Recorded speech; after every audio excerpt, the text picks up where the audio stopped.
In the previous episodes, we looked at how we actually hear and how different genres ask for different things from a system. Before we start today, one small disclaimer. What you're about to hear is not a complete map of loudspeaker philosophy. It's not an encyclopedia. It's not a list of everything that exists. The world of loudspeakers is far wider than that. From omnipolar systems to radial emitters to line source arrays to electrostatic panels, the experimental designs that each deserve their own episode. What I want to show is just the foundation, a few major ways of thinking about loudspeakers and how each one shape the experience of listening. Today, I want to explore something that confuses almost everyone when they first step into high-quality listening. Why loudspeakers are so incredibly different from one another? Why do some look like instruments, some like sculptures, some like pieces of furniture, and some like scientific equipment? Why does one design feel intimate and organic, while another feels powerful and cinematic? Why does one create a huge listening soundstage and another feels precise and focused? It's not a chaos, and it's not a fashion, it's philosophy. Every loudspeaker design chooses its own set of priorities, its own yes and its own no. And once you see those choices clearly, the whole world of loudspeakers suddenly starts to make sense. Let's start from the beginning. A single driver, a transducer, is like a singer's voice. It has its own tone, its own way of phrasing, its own character. But the cabinet, that is the body. You can take the same full-range driver and put it in a sealed box, in a ported box, transmission line, an open baffle or a horn, and you will get 5 completely different personalities. Not small differences, different worlds. This is why saying I know how a full-range driver sounds is meaningless until you know the enclosure. Just like the same violin sounds different in a bedroom, a concert hall, or outdoors. The same driver comes alive differently, depending on the structure around it. So let's look at these structures, the way listeners experience them, not as engineering, but as character. A sealed enclosure is the simplest idea in audio. No port, no vents, no tricks, just a driver and a closed volume of air behind it. Sealed designs tend to sound calm, controlled, and honest. The bass is clean and well defined. The transients are tidy. The music feels grounded.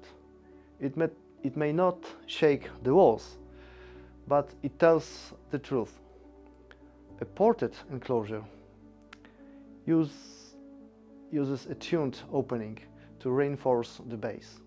The result? More energy, more weight, more scale from a smaller box. When done well, ported design feel lively and powerful, perfect for rock, pop and electronic music. When done poorly, they sound like someone thumping a cardboard box. Ports give, but they also take. You gain impact, you lose a bit of purity. There is no right or wrong, only priorities. Transmission lines are different. They guide the back wave of the driver through a long, damp path. That extends the bass in a smooth, natural way. The result feels deep, soft, organic, and textured. not the punch of a port, but the depth of something that breathes. Transmission line designs often have a wonderfully human quality, a sense that the bass is a part of the music, not an effect posted onto it. They are beautiful with classical, acoustic music and many forms of ambient and electronic. Open baffle speakers get rid of the box entirely. No cavity, no enclosure. The driver radiates freely to the front and to the back. The result is openness, space, transparency, and holographic stage. That can feel almost unreal. Open baffles rely on the room as a part of instrument. When they work, they feel limitless. When they don't, they feel thin. This is the price of freedom. Some rooms embrace them, some don't. Rear loaded horns take the energy from the back of the driver and amplify it through a horn path. The same with front loaded horn. This adds speed, projection, a sense of electricity to the sound. Notes start instantly, drums feel alive, strings feel carved out of air. Horns have personality, a confidence, a forwardness that some people adore and others find too much. They are not neutral, they are expressive. A violin played with a bow is not neutral either, and that's why it moves us. Full range drivers often are misunderstood. People think they sound a certain way. They don't. What they share is a philosophy. One diaphragm, no crossover in the midrange, a single point of emission. This creates coherence, intimacy, precise imaging, and purity of tone that multi-way speakers often struggle to match. But how a full-range speaker sounds depends almost entirely on the enclosure around it. The driver is the voice, the enclosure is the body. Together they make the instrument. And an instrument always has a character. Planars are not about boxes. They are not about pistonic motion. They are not about pressure. They are about surfaces. A large, thin membrane moving as one. Some planars are magnetic, some are electrostatic, some are hybrids. Different technologies, same idea. A flat diaphragm radiating across its whole area. Planars don't behave like point sources. They don't project sound forward. They unfold it. The result is a presentation that feels open, weightless, and free from enclosure colorations. Notes seem to appear in the room rather than being pushed at you. The soundstage is wide, airy, decolorated from the speaker boxes. Not tightly outlined, not laser focused, but panoramic. More like a canvas than a spotlight. Planars excel with music that breathes. Classical, ambient, acoustic, slow jazz, vocal textures. But because they are not point sources, their imaging is different. Not pinpoint, not carved out in space, more atmospheric. It's not better or worse, it's a different philosophy. Planars also have requirements. They need space behind them. They need distance. They need the right room.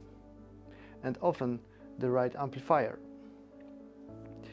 Yes, but in the right environment they can be magical. Not in a technological way, but in a human way. Active and digital sound processing driven loudspeaker. Approach problem differently, instead of letting the room and the drivers behave however they want. They measure, correct and control the output electronically. The result can be astonishingly accurate, consistent and powerful. Perfect for studios, perfect for modern pop in electronic music, perfect for difficult rooms. But some listeners feel that DSP-controlled speakers trade a bit of soul for precision.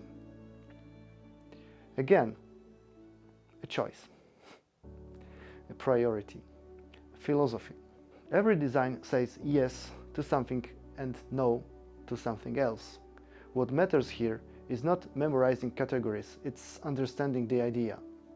No loudspeaker can do everything, not because engineers aren't smart enough, but because physics, acoustics, and human hearing force us to choose.